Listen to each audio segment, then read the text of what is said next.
Public 25% प्राकृतिक संपदा पर जीवन जीने की विवश है। ये अन्याय है और अन्याय के कारण दुनिया में हिंसा का जन्म लेती है। वो हथियार उठाएंगे, वो गलत करेंगे। तो अगर आपको वायलेंस को चेंज करके नॉन वायलेंस सोसाइटी बनाना है तो ऋषियों का वाक्य को याद रखना होगा, भेदाद भयम। भेद से भय होता है, भय से द्वेष और घृणा होती है, द्वेष और घृणा से नफरत होते हैं, नफरत से हिंसा होती है। हिंसा को चेंज करना है तो ये विचार आपके दिल में, हर इंसान के दिल में आना चाहिए, हम किसी से भेद नहीं करेंगे। आज इस संसार में 4 प्रकार के बड़े फेमस भेद थे। जाति का भेद, स्त्री और पुरुष का भेद, आर्थिक विषमता और रंग भेद।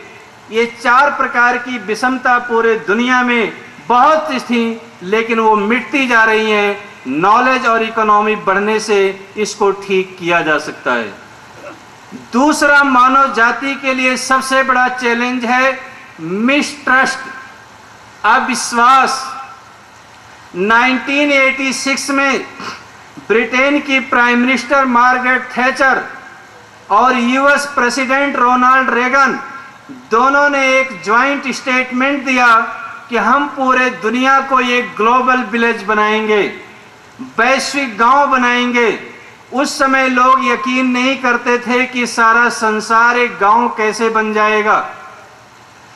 अभी 2004 की साल में अमेरिका के सॉफ्टवेयर इंजीनियर, दुनिया के बुद्धिमानों में उनकी गिनती होती है, और उन्होंने थॉमस एल फ्रीडमैन उनका नाम है, उन्होंने एक बुक लिखी द वर्ल्ड इज फ्लैट।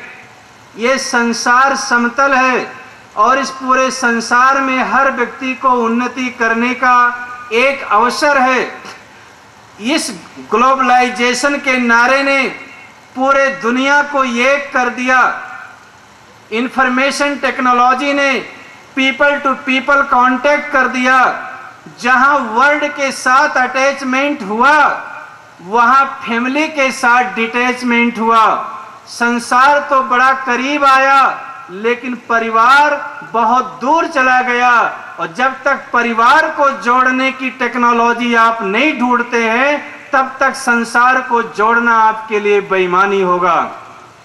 और परिवार को जोड़ने की टेक्नोलॉजी अगर है तो अथर्ववेद, यजुर्वेद, वाल्मीकि रामायण और महाभारत में आपको मिलेगा।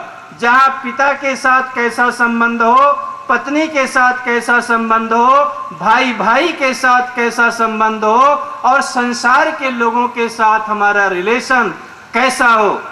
ये सारा संसार परस्पर विश्वास पर चलता है। आप इतनी लोग सभा में बैठे हैं, अगर किसी व्यक्ति से कहा जाए कि आप अपना हाथ काट कर दे दो, तो कोई व्यक्ति देने के लिए तैयार होगा? इसमें कोई व्यक्ति को कहा जाए मैं आपका पेट फाड़ता हूं, आप कपड़ा निकालो, आप तैयार होंगे?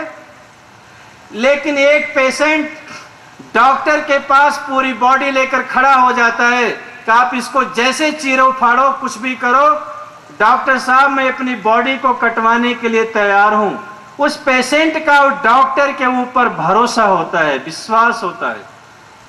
1 अरबों रुपए की प्रॉपर्टी लेकर आदमी कोर्ट में खड़ा होता है, तो वकील के आर्गुमेंट के ऊपर उसको ट्रस्ट, विश्वास होता है कि हमारा वकील हमारे लिए मेहनत करेगा।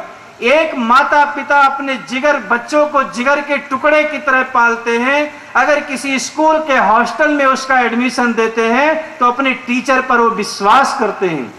एक माता पिता अपने बेटी को 18-20 बरस तक गुलाब की फूल की तरह पालते हैं। अगर किसी लड़के के हाथ में उसका हाथ पकड़ाते हैं तो उनके दिल में विश्वास होता है कि मेरी बेटी यहां सुरक्षित रहेगी। संपत्ति जाने के बाद संपत्ति आ सकती है, दौलत लुट जाने के बाद हासिल हो सकती है, लेकिन विश्वास जाने के बाद विश्वास हासिल नहीं हो सकता है। इसलिए हमें विश्वास को बनाए रखना चाहिए। विश्वास को तोड़ना हमारे लिए सबसे बड़ा खतरा है। इसीलिए अगर मिसट्रस्ट सोसाइटी को चेंज करके आप म्यूचुअल ट्रस्ट सोसाइटी बनाना चाहते हैं तो सबसे पहले अपने दिल के अंदर वो विश्वास पैदा करना पड़ेगा और सत्य को प्रस्थापित करना पड़ेगा। इसीलिए